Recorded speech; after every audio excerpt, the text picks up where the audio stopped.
are back. You're listening to You Would Think, the Philadelphia Flyers podcast. I'm your host, Kyle Collington, and joining me once again is the one and only Mr. Kevin Durso. How are you, buddy? Doing well. How are you? I'm doing okay. Eagle-eyed viewers and, eagle-eared listeners might notice my voice is a little bit scratchy, but the reason for that is because I was in St. Louis on Thursday night, and I got to watch the Flyers break a 13-game road losing streak. Right, and that's kind of the big story is that streak breaks, and it's Thursday night, and I happen to be in the building. So, I'm guessing, judging by that, we'll keep it shorter this week, just to.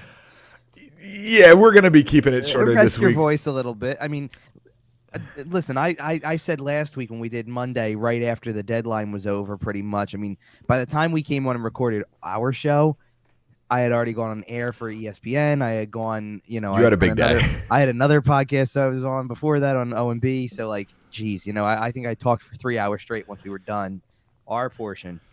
Yeah, I get to leave this and go to work where I talk all day. So I'm facing something similar today. And not only that, but so I finished that up, and then Tuesday was right away. Let's start the road trip. They're on a 5-game road trip. Let's start the road trip and play another game. And now it's going to be different because all these people are not here. It's going to be one of those things. So it's pretty funny stuff. But and that's kind of one thing I did want to mention is that for the rest of the season, and if you've been listening for a while, you know that we generally talk a little more in depth about the games. The rest of the season's not going to have quite as much of that. We're still going to be watching. I'm going to be watching as much as I can around work and et cetera. And, Kevin's still going to be going to games and covering for 97.3 ESPN and Sports Talk Philly. Make sure to follow everyone over there at Sports Talk PHL at Philadelphia. So we're still going to be watching, but it's just depressing to talk about loss after loss after loss, and we expect to see quite a lot of them here. Well, I'm curious to see how, there really hasn't been a chance to kind of see the post reaction to, pretty much the most recent game in memory. And I was at the game on Sunday before the deadline, but pretty much the most recent game in memory was Claude Giroux's 1000th on, that Thursday night before the deadline. And obviously the building was pretty well packed and it was done well and all that stuff. But they played that one game, and now they are on this road trip that spans almost 2 weeks. So by the time they come back, and it's April already, and there's only 7 games left. I mean, I'm not sitting here telling you I expect bad crowds for some of them. You got to look at who they're playing to and know that you're going to get some visiting fans in the building. Toronto's one of the teams. The Rangers are one of the teams. Pittsburgh's one of the teams. You're going to get teams that travel well. You're going to get that. But I also look and immediately one of the things that comes to mind is, they have 5 home games left after the first week of April, let's call it. And I don't know, for all the times, and I'm not trying to bring another sport into the picture here, but for all the times we don't focus on all that type of stuff on the show, I definitely put some focus. I mean, let's put it this way, I'm part of a radio station that does everything, so I do have some knowledge of things. Well, and we can shout out the fact that the reason the Flyers are on a road trip is because the Elite Eight is in Philly, and we can give Nova a little shout out here. Well, yeah, but that wasn't even where I was going with No, I know. By the time I think it's roughly April 8th rolls around. I mean, first of all, April 8th, you've got Philly's opening day. Okay. Which, to be honest, the fact that lockout didn't last. The fact that that's happening at all. Well, yes, it is. That's already a miracle to begin with. But the fact that it came back in the timing that it did, that you didn't lose all of April, because I was sitting here basically ready to think, outside of maybe a Sixers playoff run for basketball, there wasn't a whole lot that was going to be going on, and this was what you had. And you were going to it really was going to test the way that we talked about games in February. Hey, this is really going to test who's paying attention, who's not, or who cares anymore. And that's not to fault people who don't. It was more of a hey, listen, we could see some really bad crowds, and there's nothing else happening. So and there's no way around it. You're gonna have bad lineups. Quite literally, second game of the baseball season, I'm driving into Wells Fargo Center that night behind the game. I'll be showing up probably within an hour after the baseball game starts. Right. To get there for a 7:30 game.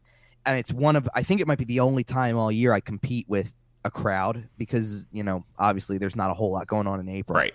But nonetheless, it's that's going to be there. And the Sixers regular season wraps, I think, on the 9th or 10th also. And then you're okay, playoff mode for them. And there's only By the time that happens, they're only working around 3 dates with the center anyway, so it won't be a big deal. Right. You know, Yeah, all it'll that get switched over to hardwood pretty early, and it'll stay that way for a while. That's going to be a day now that I think about it, because I think the Sixers play on the 9th too. And so Okay. the Flyers are at 7:30. The Sixers were listed as to be determined, which the Means only it's going to be a day game here. pretty much it's going to be a day game. And, well, not unless the only thing they can do is they could try to get the Flyers to switch out and be the early game. Maybe. Say, hey, listen, you guys come in at 1 or even 12:30, because it's a 7:30 start for whatever reason, probably because of the Sixers. That's probably the only reason it would be delayed that far. Unless it's a national game? I don't think it is. It's only against Anaheim. So I don't believe it's a national game. It's just, I think it just has to do usually that half hour is just a window for the building. It's just gives them a little extra cushion.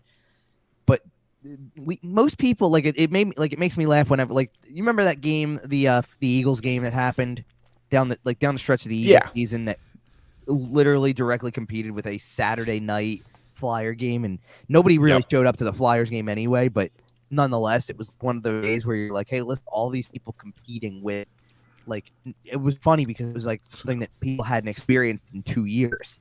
Right. So if people hadn't experienced that in 2 years, wait until you've got, hey, basketball's probably down there in the afternoon, or it's hockey. It doesn't matter. One of the two will be down there in the afternoon. One of the two will be down there at 7:30 at night, probably. And the Phillies are playing at 4. To be fair, though, even all of that doesn't compare to an Eagles tailgate. Just the mass of people that come out for a football tailgate is a whole different animal. No, it does not. That's true, but it's just one of those things where it's like that's almost a blast from the past that we haven't experienced in a long time. Yeah, that's one of those underrated. That's one of those underrated signs that things are getting back to normal. Well, yeah, but where you look at it and go, "Oh, that's a lot of people there all day." Right. It's quite literally one of the only games left that I have to really plan and navigate what time I want to try to be on my way there, and everything else you expect to roll up whenever and not really have to deal with a whole lot of traffic. Well, let's see. I got a Tuesday night before everything kicks in. They're obviously the only ticket in town that night, so all right, that's fine. The Wednesday game that they have against the Rangers is the Phillies play in the afternoon, so that's long since over by the time you're ready to move forward and go. 2 Sunday afternoons at odd times when nothing else is in the city, and a Friday night. Yep. Everything else is on the road. Yeah, there's not a whole lot of games left at the Wells Fargo Center. And speaking of, I finally experienced a building that wasn't the Wells Fargo Center, and I'd been to a couple other buildings. I'd been to Console or whatever it's called in Pittsburgh, PPG Paints, whatever, the Igloo. No, that's a different building. Oh, that's the old building. Right. Building. No, but it was funny because the reason you're making me laugh bringing this up because there's a YouTube channel that I watch that I'll shout out on here for sure because we've actually mentioned the channel before when we talked about jerseys before, and I've shouted out this channel, Post to Post. Okay. He's doing something right now where he combines like 3 hobbies into one, which is he's doing a video now where he is traveling to all of the NHL arenas on Flight Sim. Okay. He's doing a series of these things or whatever. And what he's doing with this is that because he likes gaming a little bit. I think he likes planes and all that type of stuff and the idea of travel. And that might be the love is like travel. And then obviously he's a hockey fan. And he's already said he's going to do this with all the other leagues too whenever he's done with all the NHL places. He actually just did Philly the other day. And it was one of his favorite ones to do because of the fact that what he's looking for is how much can I find in a video game? Right. How much branding can I find? Like, do I get a team logo on the side of the building kind of thing? And the Wells Fargo Center is great for that. Well, yes, but sometimes the games wipe that stuff out because of whatever reason. Because he's passed by buildings that I'm sure have more to distinguish who who plays there that aren't showing up in this game. He does the video for Pittsburgh. He did the Pittsburgh video before the Philly video because he's just gone by division. He's kind of just randomizing it and then generalizing the area. He does the Pittsburgh video, finds the arena, And the arena still says it's this must be how old the maps in this game are. It still says Console Energy Center on it. That's funny. They're old then because it's been I mean, several years that in it's been fairness, PPG. and he didn't know what year it was because he's literally trying to read it off of the poster that was on the side of the building. But on the side of the Wells Fargo Center, it still had banners for the 2014 draft. So that's how old the map. And that's not the game. I think the game pulls maps from one of the search engines from like years ago. So that's not like. At least it's not the Wachovia Center. Well, right. Like you've got stuff like that. In one case, he went to go search for certain buildings. Like he goes, obviously, like he did the Islanders, and he goes, okay, I'm going to try to find all three. Obviously, the new one's not there because it's so recent. But right, fair enough. But I'm going to see if I can find like the lot where it is, and he finds the racetrack that's right off of it, and he goes, okay, look at this area of trees back here. They probably cleared that out. That's where it is. Right. Okay, cool. You got that down. He goes to check for like Nassau.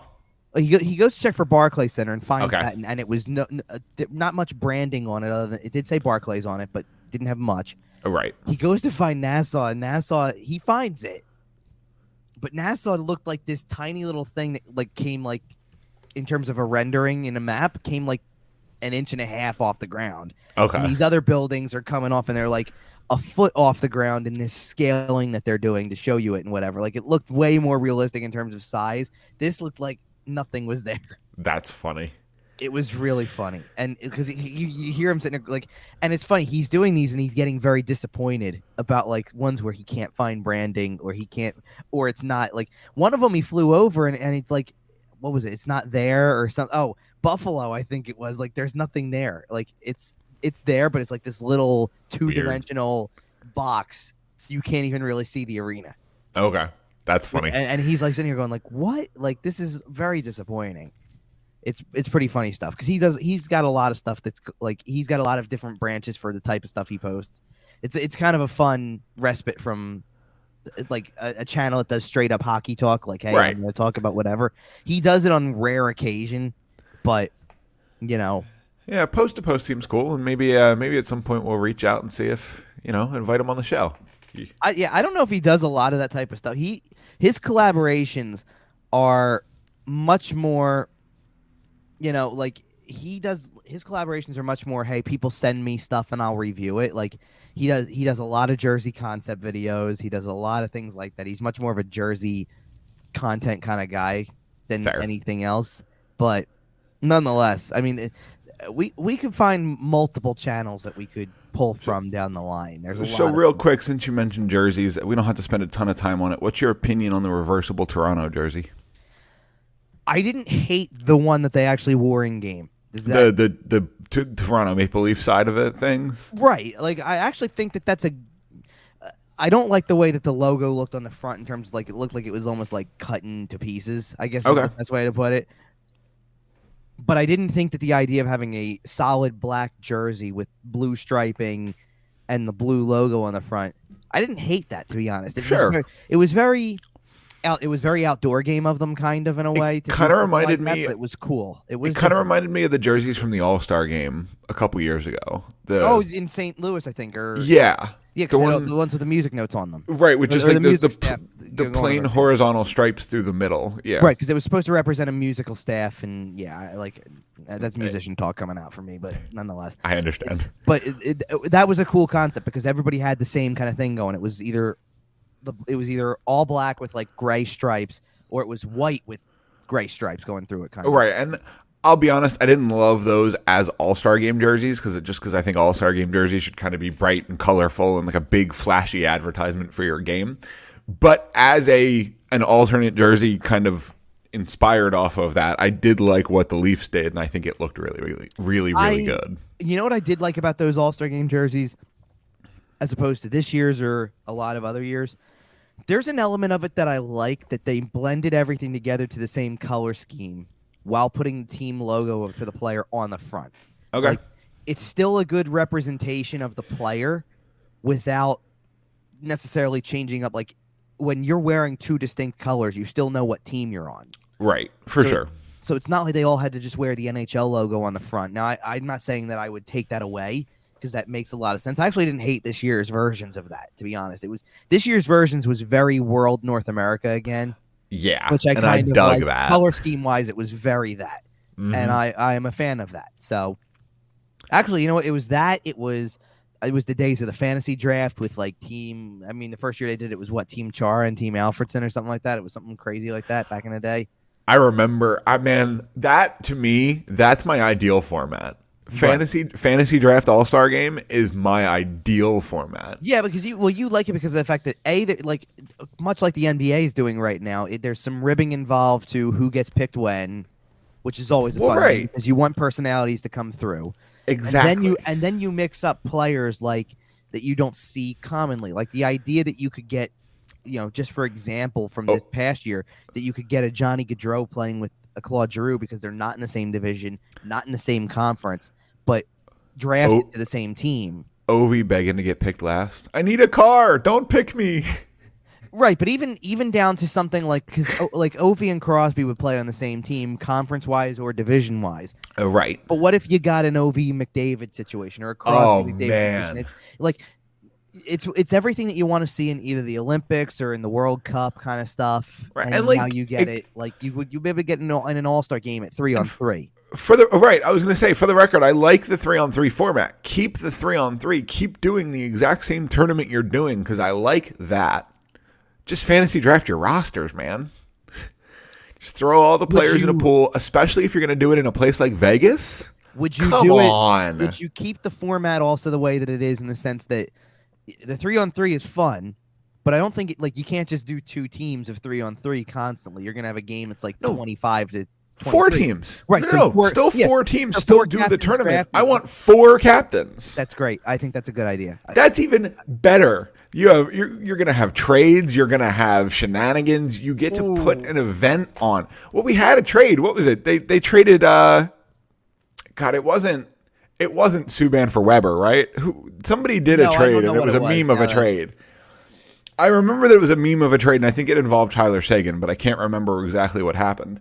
But you're going to have stuff like that. And with 4 people, that's just twice as much capability for shenanigans.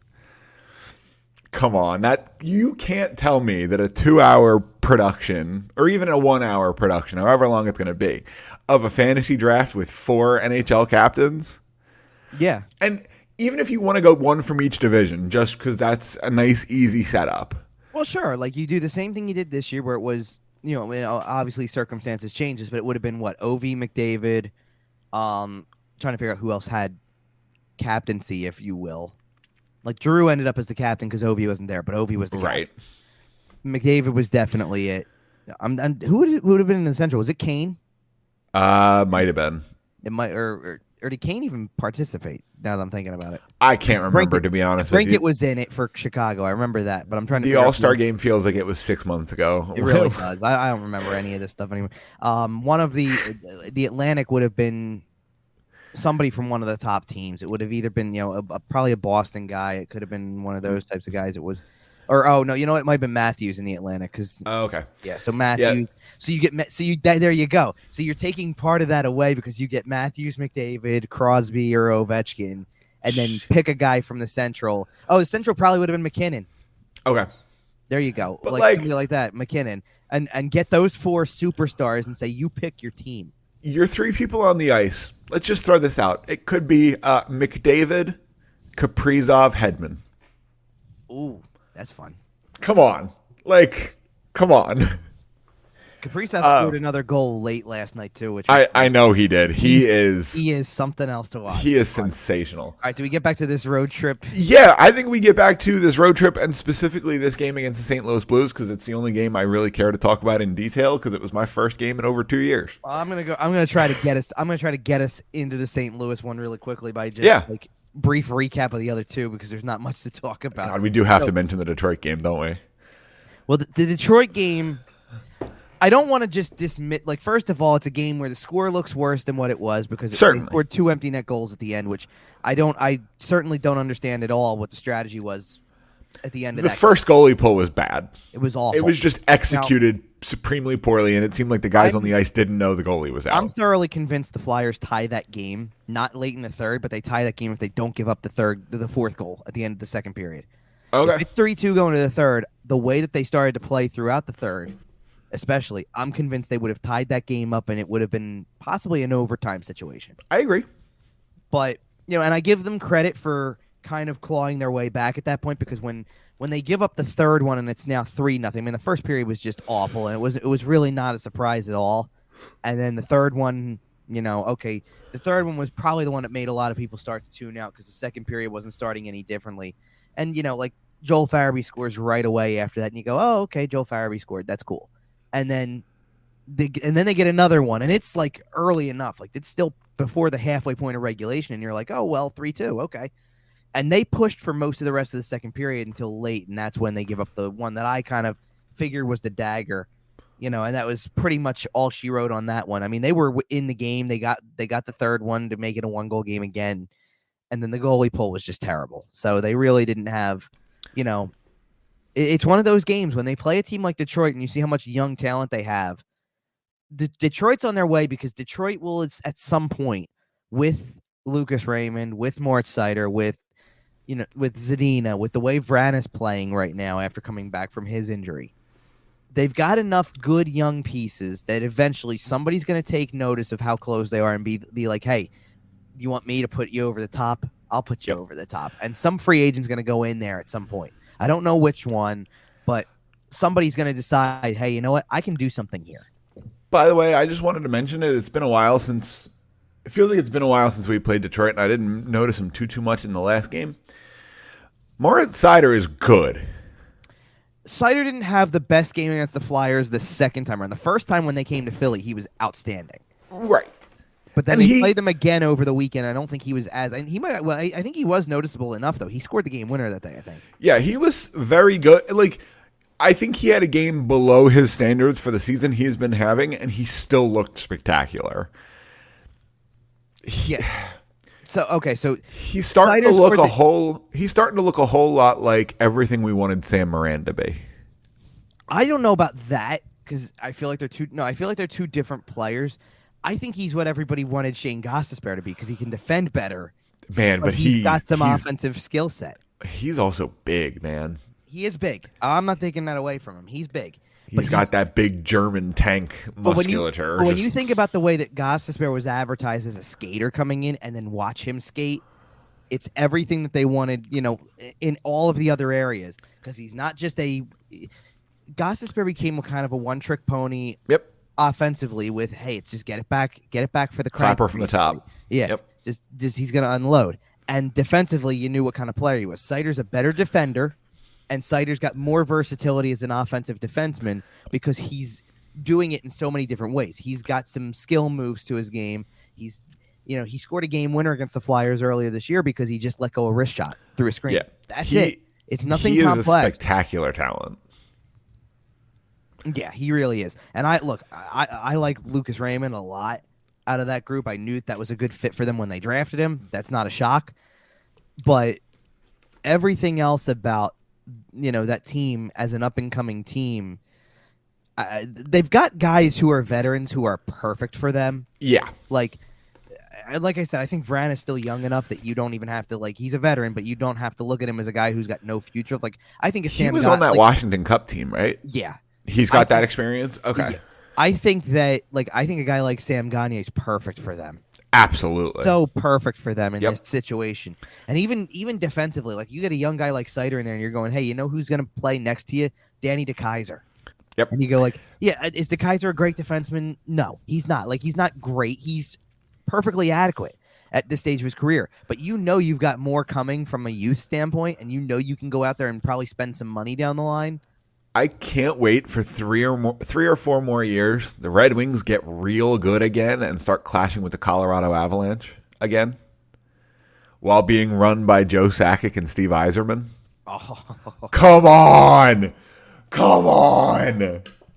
Tell me you don't love that. There's a lot of teams that are hopefully going to put themselves in that position that I think that might be a good way to finish off the show, is once we get past a couple of these things, is to talk about where the playoffs stand right now and who we're starting to look forward to seeing. Because we can touch on that towards the end of the show for sure, because we are going to focus I mentioned earlier in the show that we're not really going to talk a whole lot about the on-ice game-to-game results out of the Flyers, and we're going to start generalizing that kind of stuff a little bit. And I think we're definitely going to turn our attention towards the playoff race a little bit, because at the end of the day, Kevin, you and I are both hockey fans, and when Flyers hockey stops, that doesn't mean hockey's over. So no, we're going to still be invested in it. We'll definitely be covering the playoffs here on the show. So I guess let me briefly speak. You already mentioned Colorado, so I'll briefly gloss over that game. Yeah, which was I think the words I used on Twitter were over before it started. I mean, how early they didn't give up a goal until 7:20 in. Kadri scored, and then actually what people don't remember is it was tied. Van Riemsdyk scored to tie it up in the first period, and that was 13 minutes in. So you're down to the final 7 minutes of the first period, and it's a 1-1 game, and it's kind of like, oh, that's interesting. They're actually still in, like, they're getting outplayed, but they're still in the game. They're technically still in it, right? Like, it's tied. And Makar scored a power play goal right after, and then Comfer scored, and then Rantanen scored, and Comfer and Rantanen both scored in that period off of Flyer sticks.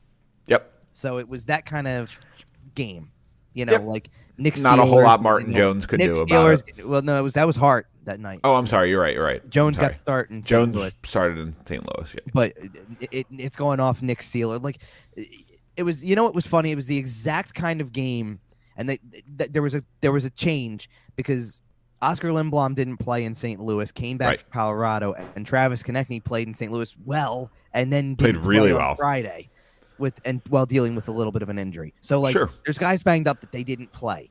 And when you keep taking out, they've played 3 games this week, all of them with 11 forwards, 7 defensemen.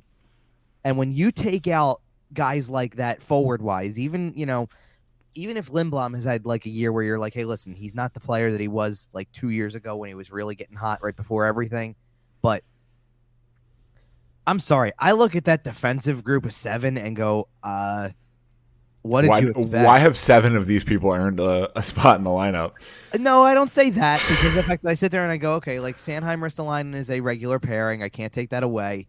Sure. And I'm not for better or worse. And I'm not minding Provorov York. I like Provorov York. I think York getting some big time is important. I think it's very important. Bottom 3 of that group, because now it's not even bottom pairing, and you're going, you're rotating Yandel, Sealer, and Connaughton. They really are just jumping through hoops to keep Keith Yandel in the lineup, huh? No, I don't think they're jumping through hoops at all. I think it's what they have. Okay.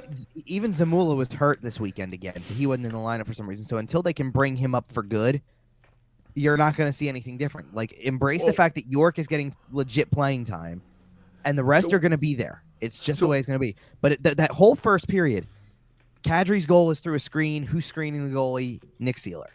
The second goal is a power play goal. So, no, are those guys on the ice? They are not. But the guy in the penalty box was Connaughton. Right. He took the penalty. And then one off of Sealer's stick, one off of Yandel's stick into the net. And that's all there is. That's all she wrote, right. But that's 4 goals right off the bat out of 6 that they end up scoring in the game. But 4 out of 6 right away that you go, well, those defensemen are the ones on the ice or involved in it in some way. Like, you're giving one of the best power plays in the game time because of a penalty by one of those players. And then 3 other times they score because something involving that player is a part of this thing in one way or another. And it was one of those nights. That's how they play. But still, like, it's frustrating to watch when you go, this is the best that they can put on the ice right now against a team like that. Like, well, I don't want to hear next season. I don't want to hear any of those 3 names. No. And if any of those 3 names are back in some Chuck capacity, should be fired. Well, he will be anyway, probably. But that's beside the point.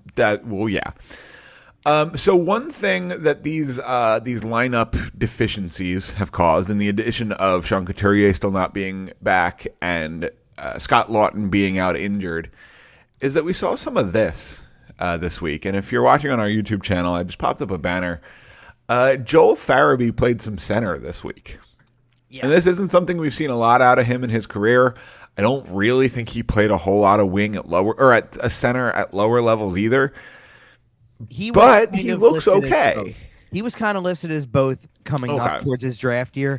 I think one of those things where the best player just tends to play in the middle not at lower levels. Not necessarily. I think he just had experience at both, kind of going through it, and then once he was really on the development team, he was a winger, more of a winger at that point. But it's always been there. I like Farabee's the type of guy who I don't know if it's documented all that much, but he's the type of guy who post practice will go and do some face-offs probably. I believe that. Just to keep it sharp, just to keep it fresh, learn new things. Like Farabee, kind of like Konechny, is a guy who you're not afraid to put in the face-off circle if you need to. Like if your guy gets kicked out, somebody's got to go take it. Right, you shouldn't fear him being in the face-off circle. I don't know that center is a natural position for him, but you don't fear it. I'll be honest, I haven't seen him win a whole lot of draws. The one game he was at least 50%. Was he? Okay. Yeah. Well, noticing, I made a point to kind of watch it Thursday while I was there. It seemed Thursday like he did not have a good day with it. It seemed like he lost a whole lot of draws, but that team does have Ryan O'Reilly, so that that accounts for something. Against Detroit, he was 42.9. Now, granted, the team as a whole is losing more than 50%. Like you take Claude Giroux off the team, you're going to lose. And Sean Couturier too. Well, yeah, essentially. Two of the top 3 or 4 in the NHL every single year, often the top 2. Do you know what I think is happening with his face-off percentage, if I'm honest? He's coming out and in certain games starting off really strong.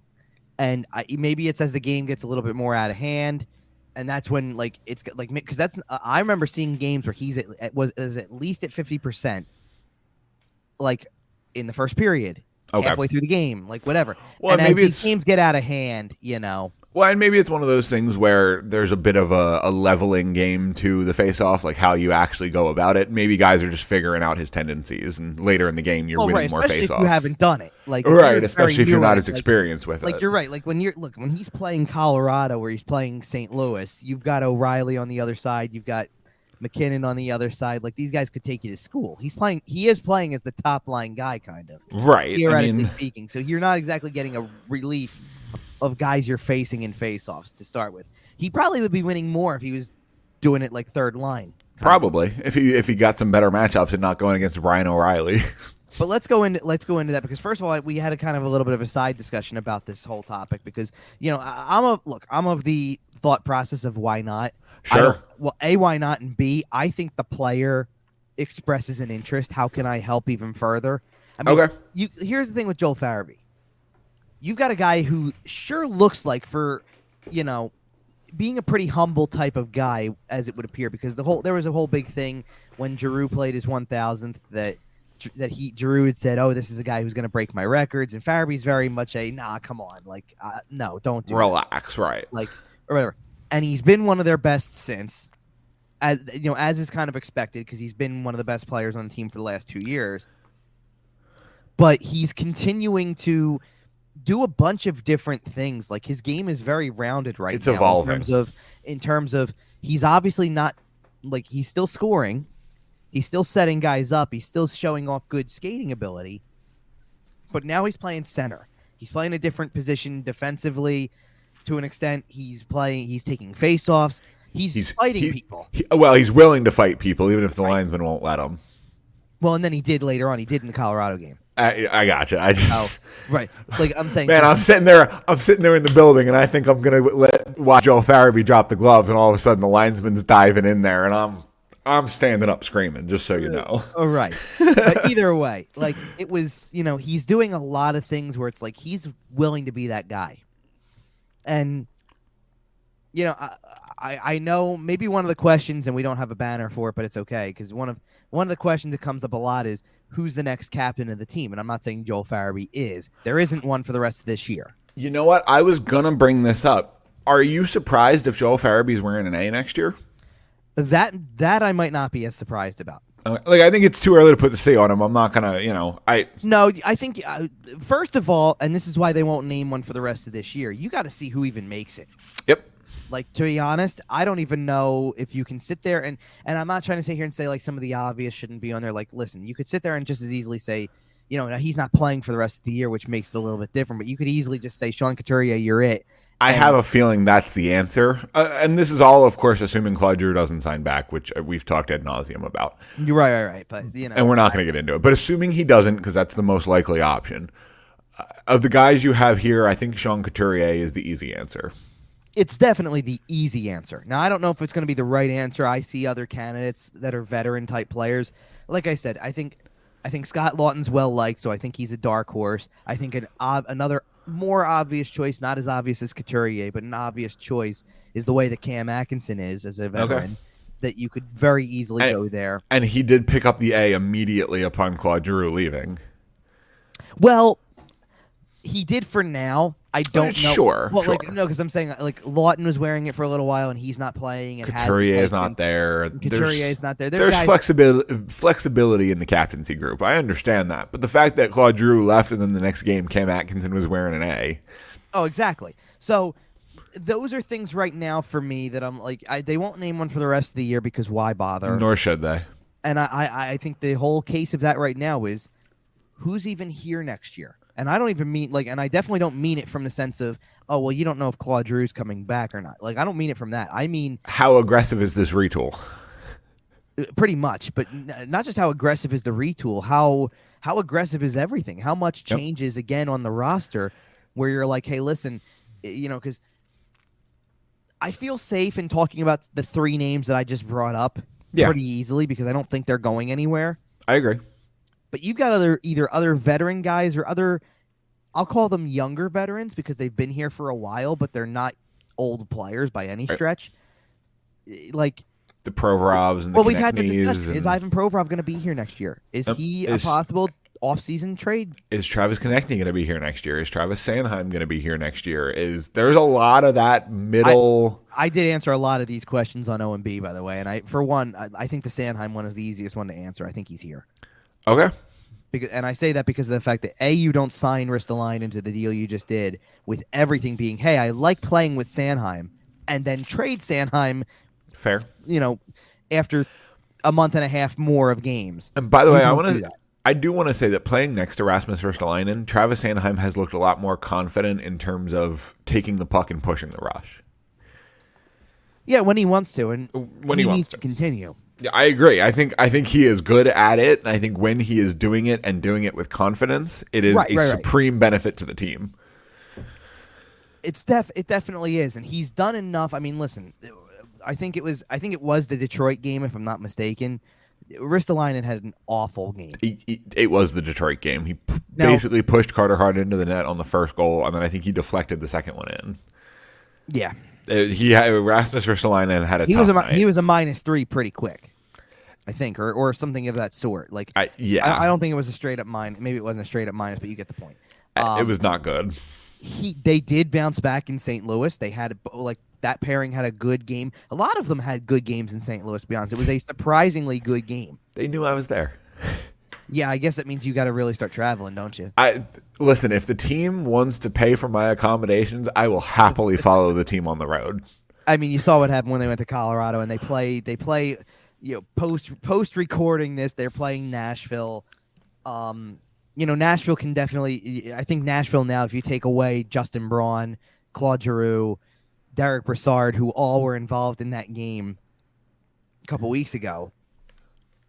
And Giroux didn't even play his best that night. Giroux was probably thinking 20,000 things. Yeah. With what was going to happen down the road. He wanted one in the first period or two. And then in the third period, it was almost like, hey, listen, they're in this game. Everybody else is finding a way to win it. And he's like, I kind of just want this moment to be, to an extent, I want this moment to be over because I know, I'm almost dreading this part of it. It's the wave goodbye. I know what's going. He didn't want any part of the ice after. They dragged him onto the ice. Well, no, he didn't want any part of the ice in that last minute and he said as much because he's like, it was starting to get emotional, and I'm like, I don't even know if I want to be out there for something like that at this moment. Fair enough. They're trying to win a game. I don't know if I'm going to help. I'm right. I'm feeling everything. Nashville's taking this way more competitively than me at the moment. He was soaking it all in. So were his own teammates. His teammates, and you're going, hey, we want to win this game for him.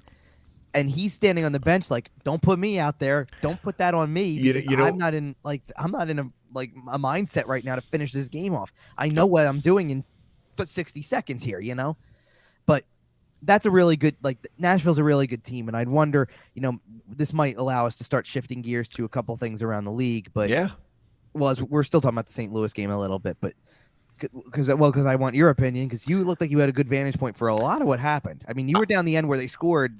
I saw 4 times? 6 of the 7 goals in that game. Well, that's right. Okay, The Flyers won 5-2, and 6 of them went into the net down the end I was sitting. You had the one. Let's see. You had the connecting goal in the first period came right at you, pretty much. I mean, he was shooting right in your. I saw the angle perfectly. I think I knew it was in. Maybe not before him, but I knew it was in before the scorers did. Okay. Like he just came down at the perfect angle, and he circles from because they shot down. They shot down your end first and third, so that would be Konechny scoring the goal.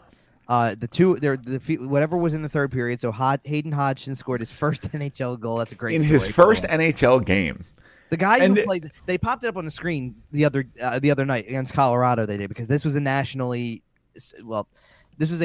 streamed game, right? You know, but they do this. They put this game on the ESPN Plus, Hulu type stuff. So locally, when they came back for Friday, they highlighted the fact that now Hodgson was playing again in his second game. And he's played for 6 ECHL teams in his career before getting to this point. Like, he played and spent 5 years in the ECHL. Right. Like he's 26 years old and spent 5 years in the ECHL. You're at a spot where you're like, I'm going to do this for the video because it's the only way I can describe it. Like, but you are this close to giving the whole thing up. Yep. That's how close you are to being done with the game and, hey, I'm out of it. And you know the whole story, right? He got cut by a skate in a game. Yes, I did see that story. I mean, I got to give credit to the guy who really covers him throughout most of the year. And like Tony Androkidis is that. Yep. I like that guy. But he got cut by a skate a couple years ago, 7 inches wide and 3 inches deep. That skate was in his leg. That story, or like the story was written like over the course of the week because he got called up. That happened like 2 weeks before everything shut down, right? Yep, it severed muscles in his leg. Like, he has a devastating injury, and that's how he spent the start of all the COVID stuff. Of the pandemic, right? I believe he was in the hospital for several days. I don't know if it was right when COVID started, if he was already home close. at that point. I don't remember the exact. I'd have to go back and look up the story. It was probably at the point where hospitals were nervous about COVID, and he was there getting treatment for a leg injury. Right, and it's crazy that here he is 2+ years later. With 2 points in one game, 2 points in his first NHL game. There have been some unusual goal scorers over the course of the week in general. Yes, very strange. Even including in that St. Louis game on Thursday, like Patrick Brown scored a goal. Yes, like okay, what? So nothing crazy unusual in the Detroit game. Farabee, Lindblom, Van Riemsdyk. I mean, and listen. I see the comments all the time because there's a lot of people who throw out there, oh, there's JVR scoring it, like when it doesn't matter in the seats. Like, I get it. Like, we don't need to be told every single time. The JVR story is coming to an end. They're either going to ship him to an Arizona or somebody like that, or they're going to buy him out. I already said that. You've called buyout a number of times. I've called buyout because I think it's the only option, and it's not really the only option. Don't think it's the only option because Arizona needs bodies. They do, but I don't know if they're going to go for that one. They might go for somebody else. They need to get to the cap floor. I know, but they'll find. Believe me, they'll find a way. Have you looked at Arizona's cap friendly? They only have like 6 players signed for next year. They'll still find a way to get there. Like, man, they're gonna take. How are you gonna? These. How are you gonna sign people to play in a building of 3,200 people? And you're on the road till December. Well, no, they're not going to sign. They're going to make these kind of trades. They're going to trade. They're going to trade all the draft capital for. If you're Chuck Fletcher, you better be calling Arizona. All right. So Konechny had 2, Patrick Brown scored, Hodgson scored, and then Farabee got the empty netter, which Farabee was desperately trying to get to James Van Riemsdyk, and then finally just was like, all right, fine, I'll make the move and shoot. And he shrugged afterwards, which was funny. I read that as him being a good teammate. He comes down, he sees the open net, and I see him do a quick scan. Is Travis Konechny on the ice? Because if Travis Konechny's on the ice, he's got 2, and I'm hitting him. Sure. That's what I saw. He looks off JVR, no problem, no big deal. But I saw that he looked at JVR afterwards and shrugged like, I tried. Sorry. No, I saw that as a Travis Konechny check because when a guy's got 2 goals and the net's empty, you got to be looking for him, right? By the way, I got to mention somebody else in the last, or 2 other players in the last couple of games. Yeah. That did not score goals at all. Okay. but that have started to pile up some points. Kevin Hayes looks healthier. Kevin Hayes looks healthier. And yep.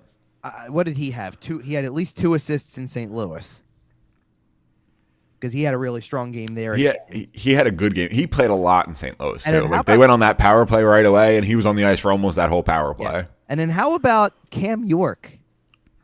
2 assists in St. Louis as well. Man, Cam York. And the 1 assist was a stretch pass. Yep. I don't want to. He eventually got the goal, but I'm going to try to pump the brakes here and not overblow this too much. Cam York looks good. He looks like a legitimate NHL piece at this point. You needed him to emerge, and this is the time for him to emerge. And there's 2 things. I wouldn't be sending him back, which theoretically speaking they can't because they've already burned. Like Hodgson's up right now on an emergency call-up. Okay. So it doesn't burn one of the 4 that you have post-deadline. Okay. They sent York and Willman down to the minors on deadline day to get them eligible for the playoffs. Right. Which it's becoming more and more of a pipe dream for the Phantoms. But I do think the Phantoms have like at least a week's worth, maybe a little more of games beyond the NHL season. That you could also send them back and go like, hey, when your season's over, get a couple more games in. You can still come back and maybe play a couple more games at that level if you're in a spot where you can, obviously, like if you're not even like the slightest bit recovering from something, but and for a guy like Cam York, if you can get him those games, if he's healthy enough to play in those games, that's a good thing, right? But obviously, at this point, like you're not going to use an immediate call up on one of those players and then say, "Oh, by the way, we're sending you down." Right? Like they are here for the last whatever's left now. I think it's down to 15 or something like that. It's 17 or 18. It's too many 17. games. It's too, but because it's 2 more. It's tonight and then Tuesday, and then for whatever reason, one of these rare 3-day breaks. Yep. That you don't have any explanation for whatsoever. I mean, listen, I'll take it, but it's one of those rare 3-day breaks. And then they're back home, and then it's kind of, believe it or not, I think once they get back home to start April, there's a lot of back-to-backs. Like, they play a back-to-back next weekend. They play a back-to-back the week after. They play a back-to-back the weekend after. And I think they still have one more beyond that. That's also a home away. It's that really home weird. And home weekend with Buffalo, that's going to be an ugly weekend of hockey. Gee, thanks. It's going to be an ugly weekend of hockey. The only thing I guess that I feel positive about with that is at least the Saturday night game is on the road, so I get to be here, right? Instead of worrying about I guess the other positive too is that for a Sunday afternoon, like for a Sunday home game, 5:00 is a lot better than 7. Yeah, you're right. There's one of them somewhere in here, and I'm trying to remember. No, it's not a Sunday, but okay, I think it was the Islander game though. Doing the Islander game, which I think was a 7:00 on a Sunday night. Or no, the Islander game was at 2. What am I saying? It was the week before. It was the Montreal game was a 7:00 night. Like doing a game at 7:00 at night on a Sunday isn't fun. It just kind of feels weird. Yeah. Like 2:00 was great. 5:00 is going to be okay. It's a little rough, but it's not, And the week after that, Pittsburgh at 4:00. 4. I love the season ending on a Friday at 7. Yep. Yeah, they definitely did that so we can bury locker clean out day Saturday morning. Right, I was gonna say, but there's nothing better than like, hey, listen, we're just gonna do this on Saturday morning. That's everybody else, and then you could theoretically on Sunday do the same thing with like management and stuff like that. Hey, here's the coach, here's management, and your whole thing, and then you go into kind of a hibernation for a while because, I mean, do they have like? We'll go into this in the coming weeks, but they're like free agency, I don't want to say free agency, but like re-signing UFAs and RFAs is not going to be a huge deal for this team because they've taken care of a lot of them. Yep. Like the only drama you might have in that regard is if you wanted to, like, how much does Keith Yandel make next year? No, it's not that. But if you wanted to establish if you wanted to build around Sanheim and jump the gun on that deal with 1 year left, you could explore it. I'm not saying they're going to, but that's like the one that you could, like they did, like think about how last season they did this with Couturier, they did this with Farabee, so that they were already ahead of the game with them. They could do that with a guy like Sanheim. The rest I'm not sure about. Like everybody else, like what are you gonna do like with Zach McEwen, who also scored a goal this week, by the way? But Zach, what are you gonna do with Zach McEwen? Like you wait that one out until you get really close and you give him like that near. If you bring him back, you give him the $1 million deal. So much depends over this summer on what direction they go. If Chuck Fletcher's fired and they bring in somebody who actually wants to start a rebuild, the whole conversation about the summer completely changes. Because what we're kind of expecting is Chuck Fletcher to still be in charge and the team to be, quote, aggressively retooling. I know it's a term we've used a lot here, and it's because it's the term they used. Right. And a lot of these decisions vary drastically depending on what happens there. And I'm a firm believer, by the way, that if you're going to fire Chuck Fletcher, it has to be sometime between now and the end of the season. If you get into the offseason and let him start talking to free agents, let him start thinking about drafting people, let him start blah, blah, blah, then you can't fire him. Or, I mean, you can, but why? There's no coherent plan at that point. You want to know what's going to happen because it's just par for the course? He's going to stay and they're going to aggressively retool and be aggressively medium next year? Okay, here's what's going to happen. This is just the way. This is no like I'm not sitting here telling you this is exactly what's going to happen. This is a gut feeling because of the fact that this is the way things go for this franchise. What they should have done is when you make the coaching change and don't really get any improvement from it to the point where, okay, your losing streak hits what it was for a couple of games and then you start winning again in December and then it all fizzles out and you go on a 13-game losing streak instead of a 10. Yeah, they flashed up Mike Yo's record on this national broadcast. He's like 7-22. You had every reason to make that change right then and there and say, all right, for at least the rest of this season, this is what we are. We're going to have that kind of trade deadline, and I need the guy who's going to build the team next year to start doing it this year. Like, that's the guy who makes the trade calls. They didn't do that, obviously, because Chuck Fletcher has handled everything since. I would have liked to see that. Well, and that's why I think we're going to end up... Yeah, Chuck Fletcher's not going anywhere at the end of the season, and he's going to handle this offseason. What's going to end up happening is that when they are not really good next year also, because of it, they'll get to a point probably right around Thanksgiving, maybe December-ish, and they'll go, all right, look at what the record is. And I'm going to throw out a hypothetical number at a quarter mark. Let's say they are 7-12-6. Okay. Something ridiculous. I'm not sure that's even realistic, but you know what I mean. They've played something like 20, 25 games, and that's what the record is. They're going to go, all right, that's it. See ya. And then next year's chalk. And what they're going to do by doing that is try to save face. Look, we moved on from the guy who hasn't gotten it done. What they like right now, in my opinion, is that he'll do whatever they want him to do in terms of which is where it's why what bothers me about when Dave Scott gets up there and says blank checks, I'm writing blank checks. Yeah, so guess what the guy who gets the blank checks is going to do? He's going to spend them. Yep. He's going to go and do whatever he thinks is the right thing to do to make the team better immediately because your answer to the problem is I'll just throw money at it. When you're not taking the steps to develop, to draft, to do in the back of my mind, I know people criticize Chuck Fletcher as a general manager. I'm not trying to say what he's done is good, but I don't think that he's dumb either. I think that he has said in the past hints, or at least given hints to, I know the best way to build it. Right. And it's countered by, but I can write a blank check for you. To his credit, I just took a look real quick because I wasn't positive. I was pretty sure Joel Farabee had signed his extension. That extension looks pretty tidy at this point. 6 years, $5 million for depending on his potentially your best forward. Right. But yeah, I agree with you. I don't think Chuck Fletcher should have the reins of this team. I don't think he should have had them at the deadline. I certainly don't think he should have them going into the offseason. But it certainly looks like that's kind of where we're at, and it doesn't look like that's going to change. Think about what you allow him to do as the general manager, if you will. Whether he's making he's calling all of the shots or not, which I don't believe he is. I think this is a group effort. I understand. But I believe he's the guy who's theoretically calling the shots. He's the guy who's going to get up in front of the media more often than everybody else who's involved in the process. As such, he's the guy who you are linking everything to make what could be like this is why people freak out about the Claude Giroux trade, because that's supposed to be a franchise-altering decision.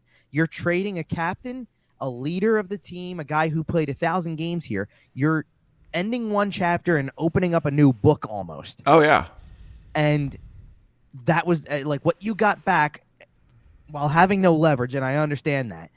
He's still the guy at the forefront because his name's attached to it. He announces these things. He's the name on the press releases. He's the guy. He's the guy who gets on, interviewed. He signed the deal. He signed off on the deal. He made the handshake. Whatever the terminology is. I don't like the way that was phrased because he's not the only one who signs off on trades. I understand, but at the end of the day, he's the figurehead on it. Right. He's the name who gets credit because of the fact, or lack thereof. Right. Like because of the fact that his name, like when a press release, he's on it.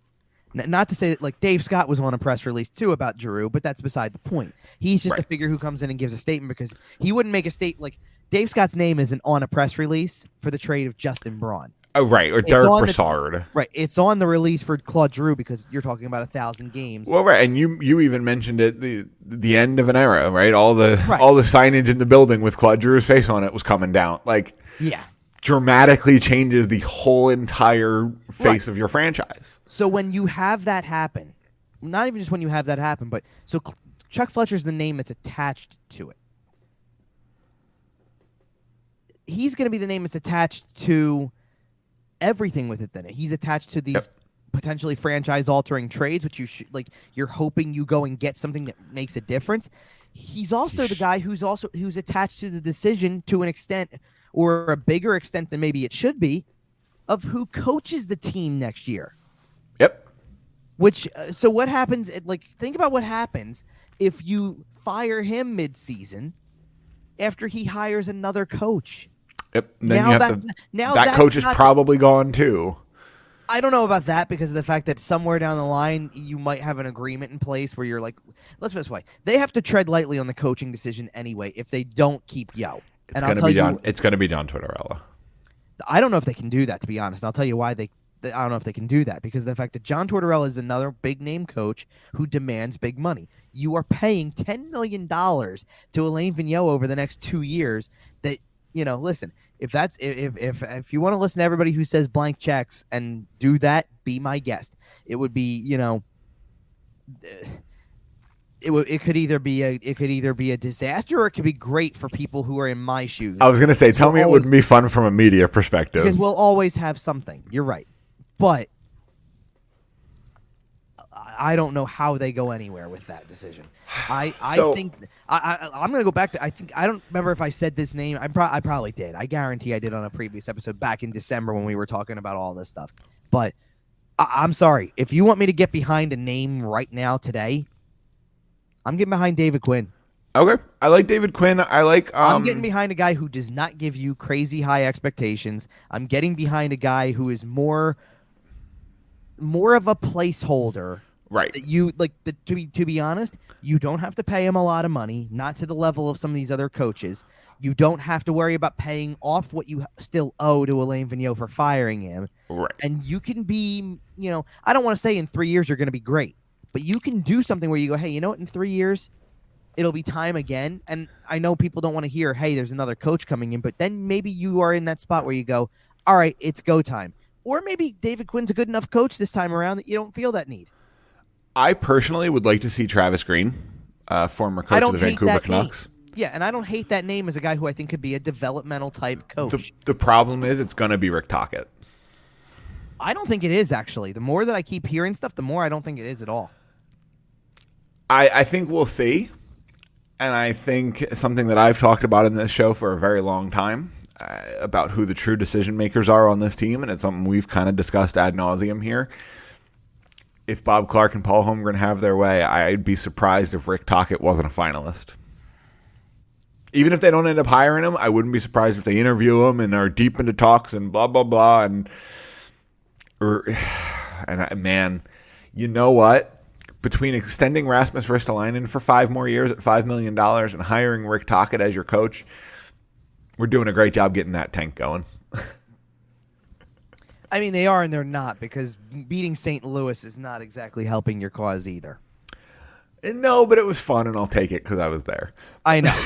All right. I mean, when you look when Ottawa's not winning games and New Jersey's not winning games, like you need as much like right now should be really you're right. Well, right now should be in a way really be tank time because of the fact that like you're playing teams that you should just be losing. Like you can't get much better than a game like the Detroit game where you go you're in it. You got like you went down 3-0, you clawed your way back in it. You're down 3-2, you're down 4-3. You look like you could have a shot. Nah, never mind. Right. And it's perfect that way. Like you kind of want to be mildly competitive. You want to come out of it with positives for like, hey, this guy played well. This guy had a solid game. This guy made a nice play, did this well. You want all of those things to show that you have something, but you also get to do it potentially without winning. And both things help your case. So before we get out of here, as we go to maybe some other stuff around the league, we obviously want to get to this. Yeah, let's. So Claude Giroux has made his debut with the Panthers. It happened Thursday night, the same night I was in St. Louis. I did not get a chance to watch that game, but walking towards the Enterprise Center, getting ready to go in for warm-ups, I look at my phone and saw that Claude Giroux had an assist on their first goal of the game. Okay, so I cannot stress enough to you how much because I watched the first period because the game was an hour before the Flyers were on. If I wasn't going to the game in St. Louis, I would have been watching it also for sure. Well, I do. So I have something I'm going to say about this whole thing after the fact down the line, but I'll start with the first game because everybody listen. There's nothing wrong with having all eyes on him in his first game outside of a Flyers uniform. Sure. In 15 years, it looked weird, man. It did look weird. Well, everything looked weird. I turned around. I even said in the midst of all of the other stuff I did podcast wise, writing wise, like before we recorded on last week, on which we did a day late on Monday because of the deadline.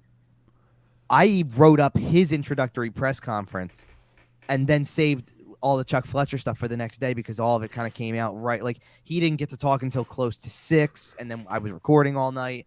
I just didn't really have time to put it all together until the evening, and it was like, okay, by now I'm just going to put it out in the morning. Right. And that was the end of that. But it was weird to even do that article and go, here's a screen capture from the a video of him wearing a Panthers hat. And like, you're going, okay, that's already weird. The jersey and full uniform was weird, but you couldn't get much more of a perfect first 35 seconds for Claude Giroux than the team takes a penalty, whatever number of seconds in. Giroux goes out there for the penalty kill because he can win faceoffs. He's probably not even out there to kill the whole penalty. He's probably out there again just to win the faceoff and get a clear and then get to the bench. Right, we saw him do that here for a long time. And Montreal scored 8 seconds into the power play, and like. Everybody jumped all over that with how nice of the Florida Panthers to welcome Claude Giroux by having a penalty kill that resembled everything he got in Philadelphia. Yeah, you're really making the guy feel at home. Right. Like, how nice of them to make him feel at home.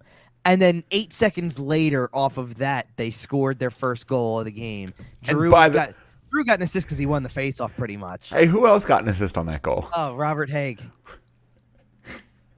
Right. So the Florida Panthers, by the way, if you're looking for a bandwagon team heading into the playoffs and you're a Flyers fan and things are kind of falling off the rails here, you might have already been leaning towards the Florida Panthers just because they got Claude Giroux.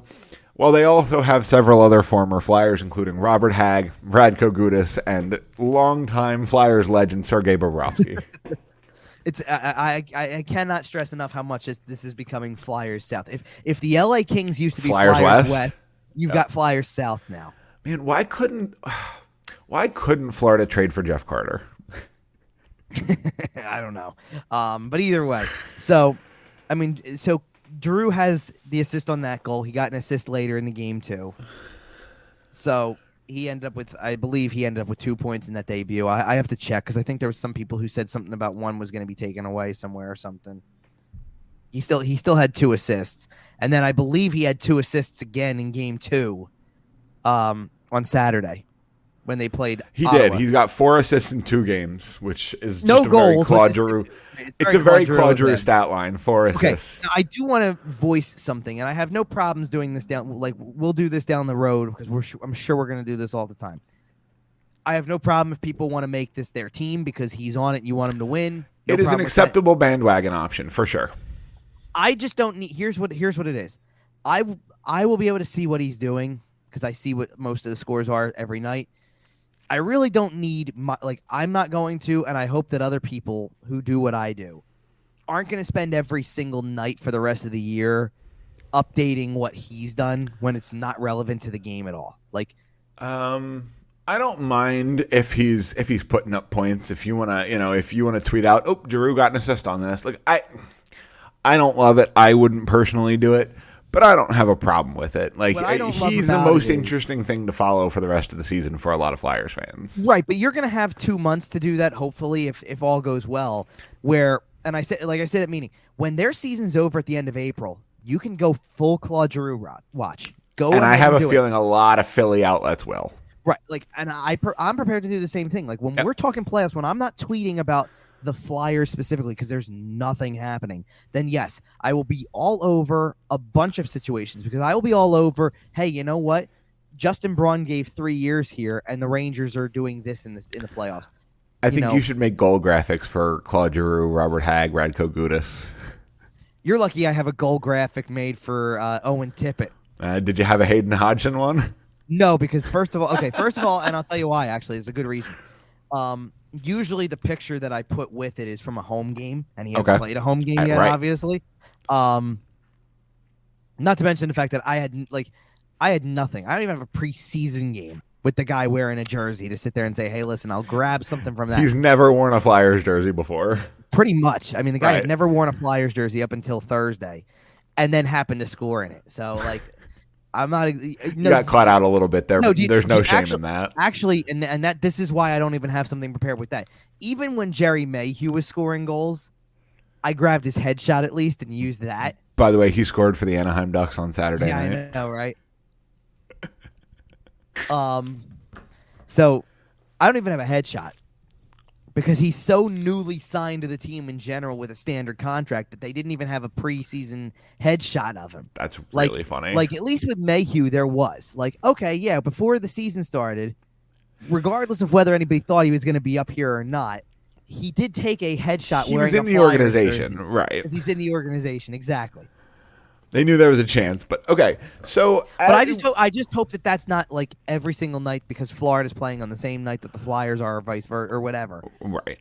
Well, we did kind of mention the rest of the season and the playoffs and stuff like that. So, real quick, just kind of glancing through. I'm going to read off these playoff matchups, and we're not going to go super deep in on them right now. But I just want you to highlight one matchup you're looking at. So, if the season ended today, Florida would play Florida would play Washington, Boston would play Tampa, Carolina would play Toronto, Pittsburgh would play the Rangers, Colorado would play Vegas, Calgary would play Nashville, Minnesota would play St. Louis, LA would play Edmonton. Which of those matchups, if the season were to end today, which of those matchups are you the most excited for? Because, man, Carolina-Toronto sounds like a great series. Do I have to pick one in the East? Or can I just pick all four? All four series are gonna be great, but man, to me, it's Carolina-Toronto. Carolina-Toronto is intriguing. Pittsburgh Rangers is intriguing. Boston-Tampa is very intriguing. Like, I'm not trying to wipe away Florida-Washington there, but it might be the least intriguing of the four. Fair enough. Like, those three in the middle are outstanding. And then I go to the West. I mean, Colorado-Vegas is an interesting one in the first round because of the fact that for years and years and years we said that should be the Western Conference Final practically. Right. And now, that's assuming Vegas stays there, by the way. Right. We need to go into the teams that aren't in that could be in because Dallas could definitely be there. I wouldn't even rule out Vancouver. I know it's not. I know Vancouver's got. Well, here's the reason I wouldn't rule out Vancouver. Dallas would be more in the driver's seat with the amount of games played. Dallas is definitely in the driver's seat for that last wild card spot. Yeah. But if Dallas falters in any way, Vancouver's right there on Vegas. And they did make the coaching change. And what happens if they creep into the playoffs?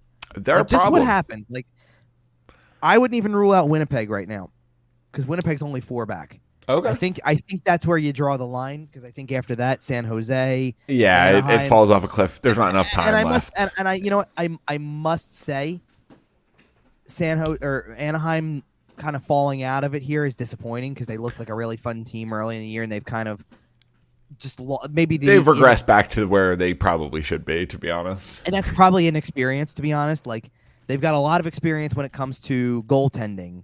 Right. But listen, when it came down to it, you traded Josh Manson at a time when he would have probably helped you get over the top, like if you were closer. But you're not closer, so you gotta live with that. Like, they're getting closer to being back in there, but they're not there yet. And they've got a lot of talent, and they'll be there down the road. But it's not there yet. I'm intrigued by those three teams. You know me now. We've done this long enough. You know me when it comes to the playoffs. I'm always a big, and this kind of doubles up on the Giroux thing, because I'm a big fan of teams that have never won before. Okay. When it comes, if the Flyers aren't in the playoffs, and I'm not covering what I hope is a long playoff run, which obviously, like, I mean, come on, it didn't happen this year. Well, those two phrases haven't fit in the same sentence in a while. You made Game 7 against the Islanders in bubble hockey, but I understand what you're saying in general. Well, I'm saying one time in 10 years is not exactly.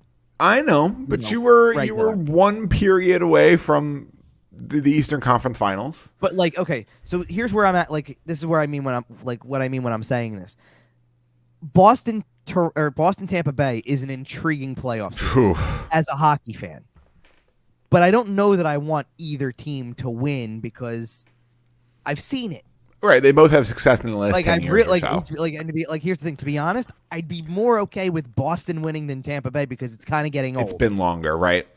See, I kind of wouldn't mind Tampa winning just because 3 in a row. Come on. I guess I'm starting to like listen. If they win 3 in a row, then we know the reason why, because they've made every right decision.